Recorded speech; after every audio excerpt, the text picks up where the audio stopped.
18 సంవత్సరాల నుండి డ్రైవింగ్ వచ్చిన ప్రతి ఒక్కరూ డ్రైవింగ్ లైసెన్స్ కలిగి ఉండాలని జిల్లా ఎస్పీ అఖిల్ మహాజన్ అన్నారు. డ్రైవింగ్ వచ్చిన ప్రతి ఒక్కరికి లైసెన్స్ ఉండాలనే ఉద్దేశంతో నిర్ణీత ఆన్లైన్ రుసుముతో లైసెన్స్ మేళకు శ్రీకారం చుట్టి మొదటి దశలో 100 మందికి లైసెన్సులు జారీ చేసినట్లు తెలిపారు. జిల్లాలో 18 సంవత్సరాల నుండి డ్రైవింగ్ వచ్చిన ప్రతి ఒక్కరికి లైసెన్స్ ఉండాలనే ఉద్దేశంతో జిల్లాలోని యువతీ యువకులకు జిల్లా పోలీస్ శాఖ, రోడ్డు రవాణా శాఖ ఆధ్వర్యంలో రెండవ దశ లైసెన్స్ మేళ నిర్వహించగా 700 వరకు దరఖాస్తులు రావడం జరిగిందని, వారందరికీ దశల వారీగా ఆన్లైన్ పరీక్ష నిర్వహించి ఉత్తీర్ణత సాధించిన వారికి లర్నింగ్ లైసెన్సులు జారీ చేసి నెల రోజుల వ్యవధిలో డ్రైవింగ్ టెస్ట్ నిర్వహించి డ్రైవింగ్ లైసెన్స్ జారీ చేయడం జరుగుతుందన్నారు.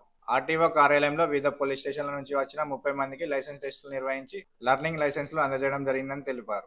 ఈ సందర్భంగా ఎస్పీ మాట్లాడుతూ మద్యం సేవించి డ్రంక్ అండ్ డ్రైవ్ లో 3 సార్లు లేదా అంతకన్నా ఎక్కువ సార్లు పట్టుబడితే వారి లైసెన్సులు రద్దు కోసం సంబంధిత రవాణా శాఖ అధికారులకు సిఫార్సు చేయడం జరుగుతుందన్నారు. ఈ రోజు మనం సిరిసిల్ల జిల్లా transport department MBI and RTO గారితో సహకరించి ఒక లైసెన్స్ మేళా ఏర్పాటు చేశాము. అది దానికి ప్రతి పోలీస్ స్టేషన్లో 2 వీలర్స్ లైసెన్స్ అవైలబుల్ లేదు. వాళ్ళకి ఒక కమ్యూనిటీ పోలీసింగ్ ప్రోగ్రామ్ ఏర్పాటు చేశాము. ఫస్ట్ వాళ్ళకి లర్నింగ్ లైసెన్స్ ఎగ్జామ్ ఉంటుంది.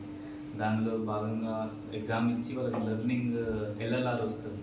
దాని తర్వాత 30 డేస్ తర్వాత వాళ్ళకి మెయిన్ లైసెన్స్ కోసం మనం ఏర్పాటు చేస్తాము.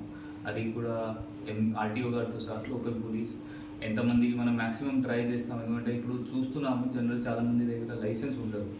దానివల్ల వాళ్ళు ఊరు వాళ్ళ దగ్గర లేకపోతే వాళ్ళకి అనవసరంగా చలాన్ పడుతున్నాయి రెగ్యులర్గా. సో దానికి దృష్టిలో పెట్టుకొని మనం ఇది చిన్న ప్రోగ్రామ్ ఇది ఏర్పాటు చేసాం. లాస్ట్ ప్రోగ్రామ్ మనం 6 months బ్యాక్ చేస్తే ఐ థింక్ 200 మెంబర్స్కి మనం ఇచ్చాము మెయిన్ లైసెన్స్, ఫైనల్ లైసెన్స్. ఇప్పుడు కూడా దాదాపు 700 రిజిస్ట్రేషన్స్ అయినాయి. ఆ 700కి ఎంతమంది పాస్ అవుతారు అది చూడాలి.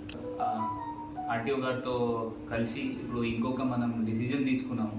ఎవరికి 3 times కంటే 3 or more than 3 drunk and drive పట్టుకున్నాము వాళ్ళకి కూడా మనం లెటర్స్ రాస్తాము. ఉన్న డ్రైవింగ్ లైసెన్స్ క్యాన్సిలేషన్ కోసం, సస్పెన్షన్ కోసం.